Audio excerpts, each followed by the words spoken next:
Hello. तो आज देखेंगे माइटोकॉन्ड्रिया।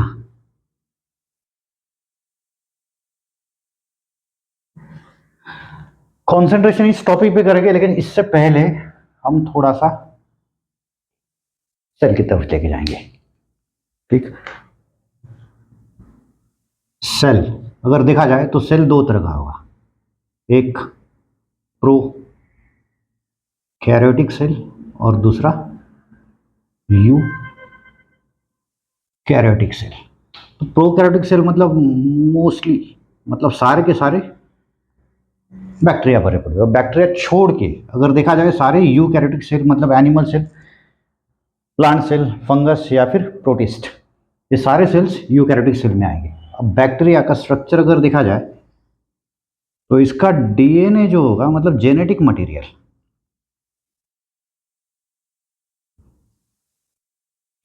डायरेक्टली साइटोप्लाज्म से कनेक्टेड होगा। ठीक। और अगर यूकैरियोटिक का देखा जाए तो इसका जेनेटिक मटेरियल डायरेक्टली साइटोप्लाज्म से कनेक्टेड नहीं होगा। इसके ऊपर क्या होगा, एक मेम्ब्रेन होगा जिसे हम क्या कहेंगे, न्यूक्लियर मेम्ब्रेन या फिर न्यूक्लियस। और न्यूक्लियस के अंदर क्या होगा, इसका जेनेटिक मटेरियल। ठीक। तो अब इन दोनों में डिफरेंस क्या होगा, इसमें जो है ये मेम्ब्रेन बाउंड ऑर्गेनेल्स नहीं होंगे, जो कि हमने देखना है माइटोकॉन्ड्रिया। तो माइटोकॉन्ड्रिया होगा सिर्फ यूकैरियोटिक सेल में।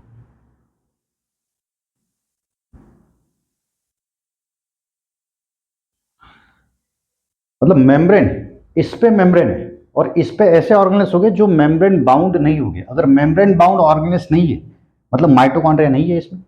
अब माइटोकॉन्ड्रिया कब काम करेगा, जब ये ऑक्सीजन इसको मिलेगा तब।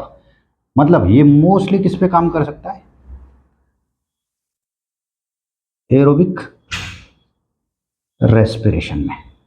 अब अगर एरोबिक रेस्पिरेशन में काम करेगा तो ये सेल एरोबिक रेस्पिरेशन नहीं करेगा क्या, एनर्जी प्रोड्यूस नहीं करेगा क्या। जैसे कि माइटोकॉन्ड्रिया को हम बोलेंगे कि पावर हाउस ऑफ सेल, लेकिन इसमें अगर पावर हाउस ऑफ सेल है ही नहीं तो ये पावर कैसे प्रोड्यूस करेगा।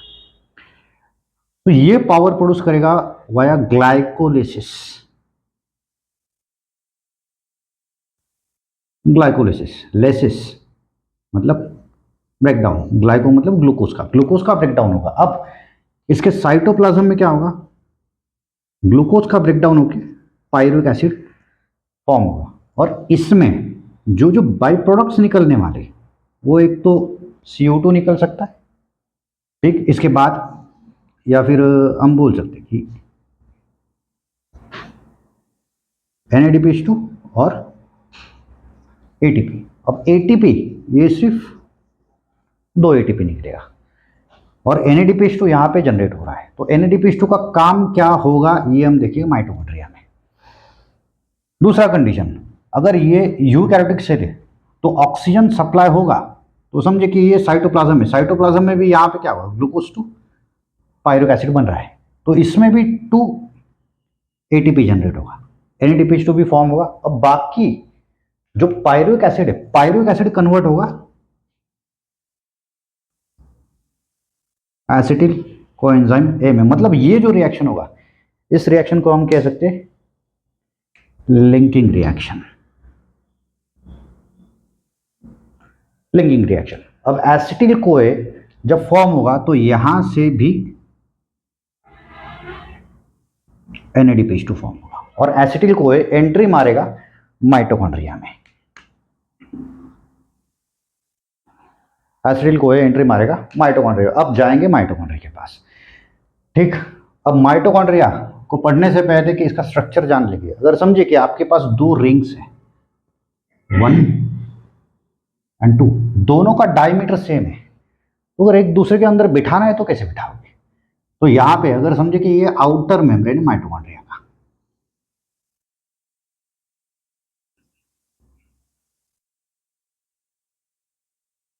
आउटर मेम्ब्रेन, इनर मेम्ब्रेन भी इसी डायमीटर का है। तो इसके अंदर अगर बिठाना है तो इसे क्या करना पड़ेगा, फोल्ड करना पड़ेगा। फोल्ड करके इसके अंदर बैठ सकता है। तो दूसरा मेम्ब्रेन फोल्डेड मेम्ब्रेन होगा इसका। ये क्या होगा, इनर मेम्ब्रेन। तो दोनों मेम्ब्रेन के बीच में जो जगह होगी ये क्या होगी, इंटर मेम्ब्रेनल स्पेस, ये होगा माइटोकॉन्ड्रिया। अब जाएंगे घुसेंगे अंदर। अब अंदर लिक्विड पोर्शन होगा जिसे क्या कहेंगे, मैट्रिक्स। मैट्रिक्स मतलब मिक्सचर होगा। अब मिक्सचर में क्या क्या होगा यहाँ पे, तो इसका खुद का डीएनए होगा।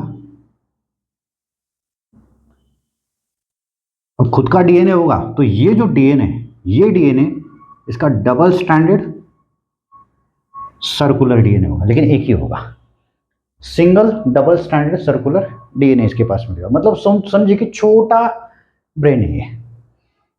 तो अब ये यूकैरियोटिक सेल, ये प्रॉपर ब्रेन। अब अगर माइटोकॉन्ड्रिया को ये बोलेगा कि बेटा ये काम करना है तुझे, तो ये मानेगा, बोलेगा हाँ, लेकिन करेगा क्या वो डिपेंड है उस पर।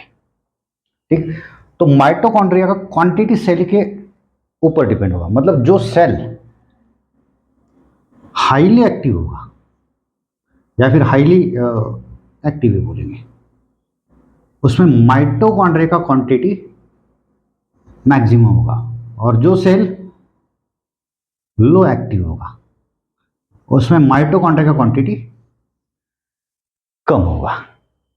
ठीक, तो माइटोकॉन्ड्रिया को दूसरा नाम भी दिया गया है पावर हाउस ऑफ सेल।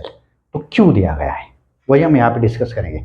अब यहाँ पे अगर समझिए इसका खुद का डीएनए, तो डीएनए के साथ साथ जो भी मशीनरी होगा, रेप्लिकेशन का मशीनरी, वो भी प्रेजेंट होगा। मतलब यहाँ पे क्या होगा, इसके राइबोसोम्स, ये जो पार्ट दिख रहा है, ये ऐसे पार्ट जो दिख रहा है, ये क्या होगा,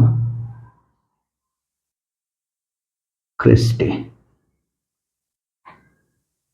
क्रिस्टी, और क्रिस्टी के ऊपर छोटे छोटे पार्टिकल्स प्रेजेंट हो गए, जिन्हें हम बोल सकते हैं F1 पार्टिकल। अब अगर समझिए कि F1 पार्टिकल को हम बाहर निकालेंगे,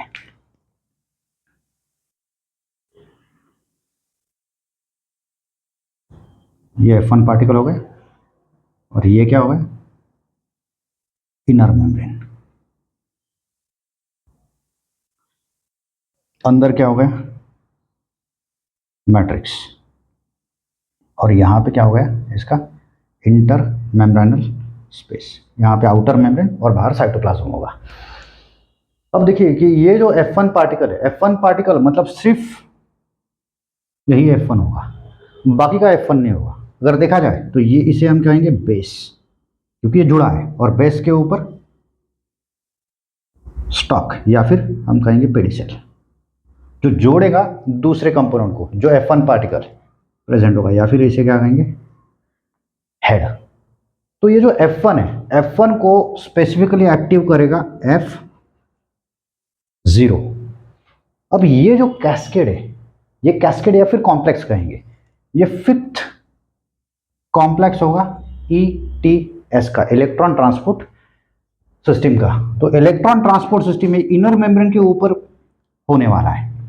अब यहाँ पे क्या होगा, ETS प्रेजेंस मारेगा। अब ETS प्रेजेंस मारेगा तो ये 5 कैस्केड से बनेगा। अब 5 कैस्केड में समझिए 1 2 3 4 एंड 5, 1 2 3 4 एंड 5। अब फिफ्थ कैस्केड मतलब ये वाला हो गया। तो फर्स्ट कैस्केड को एक्टिव करेगा भाई NADPH2। अब NADPH2 जहां जहां जनरेट होगा वहां पे आके ETS ज्वाइंट हो जाएगा। यहाँ पे ETS एक्टिव होगा, यहाँ पे इसके अंदर जैसे माइटोकॉन्ड्रिया के अंदर एसिटिल कोए एंट्री मारेगा, यहाँ पे क्या बनेगा, क्रेब्स साइकिल। क्रेब्स साइकिल भी क्या करेगा, NADPH2 फॉर्म करेगा, FADPH2 फॉर्म करेगा। दोनों जब भी फॉर्म होगा तो ये जुड़ेगा ETS से। तो NADPH2 फॉर्म होगा तो NADPH2 एक्टिव करेगा फर्स्ट कैस्केड को, बनाएगा NADP। अब H+ रिलीज करेगा। अब H+ बाहर रिलीज करेगा। बाहर मतलब कहां पे, इंटर मेम्ब्रेनल स्पेस में। सेकंड कैस्केड को एक्टिव करेगा FADPH2। FADPH2 कन्वर्ट होगा FADP में। ये भी क्या करेगा, H+ एक्टिव करेगा, रिलीज करेगा इंटर मेम्ब्रेनल स्पेस में। थर्ड कैस्केड को एक तो ये एक्टिव कर सकता है या फिर ये एक्टिव कर सकता है। अब थर्ड कैस्केड जब एक्टिव होगा तब भी ये क्या करेगा, H प्लस रिलीज करेगा इंटर मेम्ब्रेनल स्पेस में, और फोर्थ कैस्केड जब एक्टिव होगा तो इसके अंदर H प्लस रिलीज होगा मैट्रिक्स में। मतलब अब सोचिए कि इंटर मेम्ब्रेनल स्पेस में H प्लस है और मैट्रिक्स में भी H प्लस होगा। अगर यहाँ पे 10 हो गए तो यहाँ पे भी 10 क्रिएट होने वाले। अब 10 10 होगा, इसका मतलब क्या है, इक्वलाइजेशन हो गया। अब जब ऑक्सीजन आएगा यहाँ पे, ये जो कंडीशन है कि ये एक्टिव कब होगा, एरोबिक रेस्पिरेशन के वक्त, मतलब ऑक्सीजन लगने वाला है भाई। अब अगर ऑक्सीजन आएगा तो यहाँ पे जब ऑक्सीजन प्लस H2 या फिर H प्लस कॉम्बिनेशन होगा तो बनेगा H2O। तो H2O बनेगा और H2O ये बाहर निकलेगा वाया सांस, जैसे कि करेंगे। यहाँ पे जो एयर निकल रहा है, एयर के साथ वाटर मॉलिक्यूल भी निकल रहा है, ये वाटर मॉलिक्यूल मतलब कौन सा होगा, H2O, और जिसे हम क्या कहेंगे, मेटाबॉलिक वाटर, क्योंकि मेटाबॉलिज्म से ही ये कन्वर्ट हो रहा है। तो H2O अगर बाहर निकल रहा है तो H प्लस का क्वांटिटी इसके अंदर कम हो रहा है, मतलब अंदर जो भी है वो H प्लस का क्वांटिटी अब क्या हुआ है, कम हो गया, मतलब 10 से 8 बन गए और बाहर तो 10 ही है। तो हाई कॉन्सेंट्रेशन से लो कॉन्सेंट्रेशन ये एंट्री मारेगा। अब हाई कॉन्सेंट्रेशन मतलब कहाँ होगा, यहाँ पे, और लो कॉन्सेंट्रेशन मतलब यहाँ पे होगा। तो हाई टू लो एंट्री मारेगा तो H प्लस पहले एक्टिव करेगा F0 को, और F0 एक्टिव करेगा F1 को, और जब F1 एक्टिव होगा तो F1 यहाँ पे एक एंजाइम सीक्रेट करेगा एटीपेज, और एटीपेज क्या करेगा, एडीपी प्लस इनऑर्गेनिक फॉस्फेट को मिला के एटीपी बनाएगा, बन गया एटीपी। ठीक, अब यहां पे एटीपी बन रहा है तो एटीपी किसकी वजह से बन रहा है, एक तो NADPH2 या फिर FADPH2 की वजह से बन रहा है। तो यहां पे जब भी 1 NADPH2 अगर इन्वॉल्वमेंट मारेगा तो 3 ATP जनरेट होगा, और अगर 1 FADPH2 इन्वॉल्वमेंट मारेगा तो 2 ATP जनरेट होगा। तो यहाँ पे ये जो काउंटिंग है, ये काउंटिंग देखा जाए तो क्रेब्स साइकिल में 3 NADPH2 निकलेगा, लिंकिंग रिएक्शन में 1 NADPH2 निकलेगा, और इसमें एक NADPH2 निकलेगा। अगर इंटू 2 किया जाए तो 2 2 एंड क्रेब्स साइकिल में 6 एंड 2 FADPH2। तो अगर देखा जाए तो 10 NADPH2 तो ऐसे ही बन रहा है, मतलब 30 ATP बनाने का कारोबार ये ऑर्गेनिल्स कर रहा है सिर्फ NADPH2 की वजह से। मतलब FADPH2 अगर इनएक्टिव होगा तो सेकंड कैस्केड इनएक्टिव होगा, first cascade third fourth and fifth active रहेगा। अगर सिर्फ FADPH2 एक्टिव होगा तो फर्स्ट इनएक्टिव होगा और सेकंड थर्ड फोर्थ और फिफ्थ ये चारों एक्टिव रहेगा। तो अगर देखा जाए तो यहाँ पे भर भर के ATP जनरेशन करने का हाल चाल या फिर कारोबार कौन करेगा भाई, माइटोकॉन्ड्रिया। और इसीलिए माइटोकॉन्ड्रिया को हम कहेंगे पावर हाउस ऑफ सेल, इसलिए ये पावर हाउस कहलाएगा। Thank you.